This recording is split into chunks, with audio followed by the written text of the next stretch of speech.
स्वागत है NF news पर। मैं हूं आपके साथ रोहित।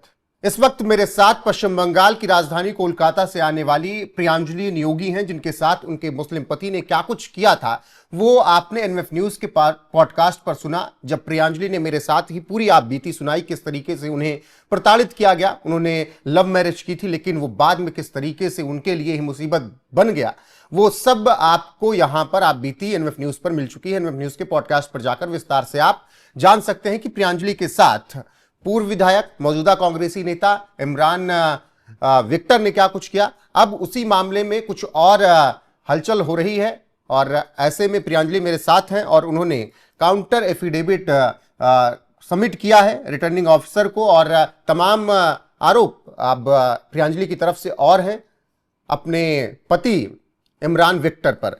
प्रियांजलि, आप क्या कुछ छुपा रहे हैं इमरान विक्टर, जो आपने ऑब्जेक्शन उठाया है? देखिए, इमरान ने अभी जो अपना एमएलए का नॉमिनेशन फाइल किया है उसमें उन्होंने काफी सारे तथ्य को छुपाया है। जैसे कि नंबर 1 की बहुत सारे क्रिमिनल केसेस है उसके ऊपर जो उन्होंने वहां पर डिस्क्लोज नहीं किया है। नंबर 2, प्रॉपर्टी को लेकर उन्होंने पूरी तरह डिस्क्लोज नहीं किया है। मेरी नानी का फ्लैट जो उसने मुझे अंदर फोर्स करवाया था साइन, उसमें वो 50% हिस्सेदार है, तो वो उन्होंने एफिडेविट में दिखाया नहीं है। थर्ड, इनकम टैक्स का जो बात है उन्होंने वहां पर फाइल किया है, खाली 25-26 का इनकम टैक्स उन्होंने पे किया है। बल्कि जब 2024 में उन्होंने वहां पर टाइटल 16 करके ये क्लेम किया था कि लगभग 3-4 करोड़ का प्रॉपर्टी का पैसा उन्होंने दिया है और मैं खाली देना था, सारा ट्रांजेक्शन का पैसा उन्होंने ही दिया है। तो अगर आप 4 करोड़ का एक संपत्ति दे रहे हो, प्लस उन्होंने कुछ और भी जमीन दी हुई है अपने गाँव पर, तो आप ये पैसे कहाँ से ला रहे हो? What is the income? There is a discrepancy in the income as well, क्योंकि एक एमएलए होने के बावजूद सरकार में मतलब being a part of the government, उसके बावजूद भी एक टैक्स पेयर नहीं है। And what is the source of income, ये उन्होंने कुछ डिस्क्लोज नहीं किया है। तो ऐसे कई सारी चीजें हैं वो मैंने मेरा काउंटर एफिडेविट में जमा किया है एलटीओ को और रिटर्निंग ऑफिसर को।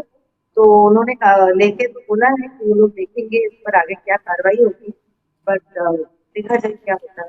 प्रियांजलि, जब आप आई थी पॉडकास्ट में उसके बाद आपने वहां पर बताया था कि कांग्रेस के आलाकमान, कांग्रेस की बंगाल यूनिट से आपने ये रिक्वेस्ट की थी कि इमरान विक्टर के खिलाफ एक्शन लिया जाए, लेकिन अब तो टिकट मिल गया उन्हें और वो चुनाव लड़ रहे हैं 24 उत्तर परगना के उत्तर दिनाजपुर जिले की चकुलिया सीट से, कॉन्स्टिट्यूंसी नंबर 31। तो क्या अब भी आप कई दिनों तक दिल्ली में भी रही, कांग्रेस ऑफिस के आसपास भी रही, सुनवाई किसी तरीके की नहीं हुई, कोई जवाब नहीं आया कांग्रेस की तरफ से आपने जो लेटर राहुल गांधी को भिजवाया था? कुछ नहीं। जबकि लास्ट डे जिस दिन सीसी का मीटिंग था मैं फिर वहां गई थी, तो वो दिन फाइनली अम्बा प्रसाद, शुभंकर सरकार और गुलाम अली साहब से मेरी मुलाकात हुई। लगभग आधा घंटा की मुलाकात हुई, तो मैंने फिर अपने सारा बात उनको कहा। तो वो लोग बहुत ही क्लियर थे कि ये तो कोई पॉलिटिकल मुद्दा नहीं है, ये पर्सनल मामला है। जबकि मैंने उनको यही बात कहा कि एक नेता जो एक जगह को रिप्रेजेंट करेगा, उनका कैरेक्टर कैसा है, वो अपनी फैमिली के साथ क्या कर रहे हैं, उनका कैरेक्टर अगर इतना खराब हो, चाहे वो कल रेपिस्ट हो, मर्डरर हो या मर्डर का बेटा इमरान जैसा हो, वो क्या कर रहे हैं, उसको अपनी वाइफ अपने बच्चों के साथ क्या कर रहे हैं, क्या क्रिमिनल केसेस वगैरह में इन्वॉल्व हो रहे हैं, वो सबसे उन लोग पार्टी का कहना है कि दैट्स अ पर्सनल मैटर, उन्हें कोई मतलब नहीं है। तो पार्टी अपना सीट बचाने के लिए किसको भी टिकट देने के लिए तैयार है। तो खैर उनकी तरफ से मुझे किसी तरह का पॉजिटिव रिस्पॉन्स तो मिला नहीं। तो उसके बाद टू द कॉन्ट्ररी दूसरे दिन शाम में जब वहां पर एक प्रेस मीट हो रही थी, कहीं सोशल रिपोर्टर से फिर इसलिए हम लोग बात कर रहे थे बाहर, तो कांग्रेस पार्टी ने अपनी औकात दिखा दी। पुलिस को बुलाया, पुलिस को बुला के हमको, मेरे बच्चों को और कुछ जो वहाँ पर लोग थे सबको डिटेन कर दिया। डिटेन करके तुगलक रोड थाना में हम लोग को ले जाके वहाँ पे रखा गया 1-1.5 घंटा तक। और उसी पार्टी में प्रियंका गांधी कहती है लड़की उलट सकती है, लेकिन जब एक लड़की लड़की है और वहां पर सिर्फ पीसफुली हम अपना बात कर रहे थे प्रेस के साथ, तो कांग्रेस पार्टी ने अपनी औकात दिखाई, आके हमें केस कर लिया और हम लोग थाना में रहे लगभग 2 बजे तक। प्रियांजलि, आपने तमाम आरोप लगाए अभी इमरान विक्टर पर, इनकम टैक्स डिटेल नहीं दी, प्रॉपर्टी की डिटेल नहीं दी नॉमिनेशन एफिडेविट में अपने, और क्रिमिनल केसेस को लेकर भी आपने ऐसे आरोप लगाए। इसके आपके पास प्रूफ हैं जो आप आरोप लगा रही हैं और चुनाव आयोग से जो आप चुनाव आयोग को लेटर लिख रही हैं? जी, मैंने ऑन एफिडेविट स्क्वायर करके दिया है। तो इमरान की तरह मैं ना नेता हूँ और ना ही मैं झूठ बोलती हूँ। तो जो मैंने लिखा है, जैसे कि आप एक एक चीज उठा के अगर देखेंगे तो FIR 36 वो उन्होंने मेंशन किया अपना एफिडेविट, सर 36 उन्होंने मेंशन किया अपना एफिडेविट में, लेकिन वहाँ लिखा है कि वो तो पॉलिटिकल मूवमेंट, जबकि वो पूरी तरह गलत है। वो कोई पॉलिटिकल मूवमेंट था नहीं, उसका एक पर्सनल लड़ाई, वो जाकर किसी के साथ मारपिटाई किया था। FIR 10 जो मैंने फाइल किया था 498 का, उसके और उसके माँ के ऊपर, उसका जिक्र उसने ना इस एफिडेविट में किया, ना ही 2024 में वो जब MP लड़ा तब भी उसने जिक्र नहीं किया। केस नंबर 2211 ऑफ 24 जो कंप्लेंट केस, क्रिमिनल केस है जो मैंने लॉन्च किया है उसके खिलाफ अलीपुर पुलिस कोर्ट में, उसका कोई मेंशन नहीं है। उसमें भी कई सारे धाराएं हैं और attempt to grievous hurt, there are many of section, उसका कोई वहाँ पर मेंशन नहीं है। फिर प्रॉपर्टी रिलेटेड जो मैंने आपको कहा कि he is also a share holder of 50% share holder of my flat on second floor, he has not mention that. रहा सवाल इनकम टैक्स का, तो जो एक नेता है जो एक इतना हाई लाइफस्टाइल जीता है, हैरानी की बात है कि इन लोग पर कभी कोई रेड या कोई चेकिंग नहीं होता है। वो दिखाते हुए अपने सोर्स ऑफ इनकम में एडवोकेट प्रैक्टिस करते हैं और एग्रीकल्चर लैंड। तो चलिए एग्रीकल्चर लैंड वो लोग वहाँ पर क्या है वो तो उन्हें पता है, वहां से उसका क्या सोर्स ऑफ इनकम है। लेकिन जहाँ तक सवाल है एडवोकेट का, वो तो प्रैक्टिस ही नहीं करते हैं।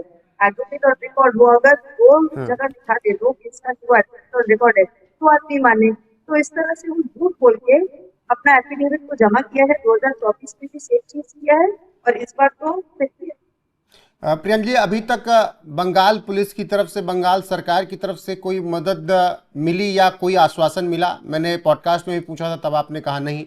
उसके बाद से कुछ मदद या आश्वासन ममता सरकार, बंगाल पुलिस की तरफ से, कोलकाता पुलिस की तरफ से? ममता सरकार से तो कुछ नहीं मिला है। और रहा सवाल बंगाल पुलिस का, तो मैंने जो FIR फाइल किया था 17 फरवरी को, FIR नंबर 33, अभी तक उस पर इन्वेस्टिगेशन ही हो रहा है। अभी तक उस पर भी कोई मुझे रिप्लाई या कोई चार्जशीट वगैरह कुछ आगे अभी तक नहीं मिला है। बिल्कुल। और ऐसे में तमाम अब आरोप जो लगे हैं उनमें देखना होगा कि आगे क्या कुछ होता है। आखिर में बस यही सवाल है आपसे कि जिस तरीके से आप ये लड़ाई लड़ रही हैं, पॉडकास्ट भी आपने किया, उसके बाद क्या आपको धमकियां नहीं है, थ्रेट कॉल्स क्या अभी भी आपको आ रहे हैं? क्या अभी भी आपकी जान को खतरा बना हुआ है जैसा आपने पहले दावा किया था? जी, काफी सारे थ्रेट कॉल्स तो आए हैं मुझे और मैसेजेस भी। ये सब मीडिया में जाना बंद करो, वापस बंगाल आओ, सब देख लेंगे, दिल्ली में जो भी करना है बंगाल में नहीं चलेगा। और यहाँ तक कि हम लोग को जब थाना में डिटेन भी किया गया तो विक्टर ने मुझे कॉल भी किया था। कॉल करके ये भी बोला कि ये सब तो कर रही हो मीडिया, से कुछ नहीं होगा, हाँ तुम जो भी कर दो, मेरा कुछ नहीं बिगाड़ सकती हो। तो हाँ, ये थ्रेटनिंग नहीं, ये अपने लोगों से मुझे कॉल करके थ्रेट देना, मैसेजेस करना, ये सब आ रहा है। बट इससे मुझे कोई फर्क नहीं पड़ता है, क्योंकि ये मेरे और मेरे बच्चों की हक की लड़ाई है। और उसका जो सच्चाई है कि वो उसको पब्लिक के सामने दंगा लाना हर एंगल से, वो मैं स्टार्ट की हूँ और वो मैं करके। ठीक है प्रियंका जी, अभी बहुत शुक्रिया आपका जुड़ने के लिए। और जो बातें आपने कही हैं, ऐसे में देखना होगा कि आपको क्या बंगाल पुलिस, ममता सरकार की तरफ से मदद मिलती है या फिर नहीं। और जो आपने चुनाव आयोग के सामने दस्तावेज दिए उसके बाद क्या कुछ कार्रवाई होती है ये भी देखना होगा। अभी के लिए बस इतना ही। बने रहिए हमारे साथ लगातार। नमस्कार।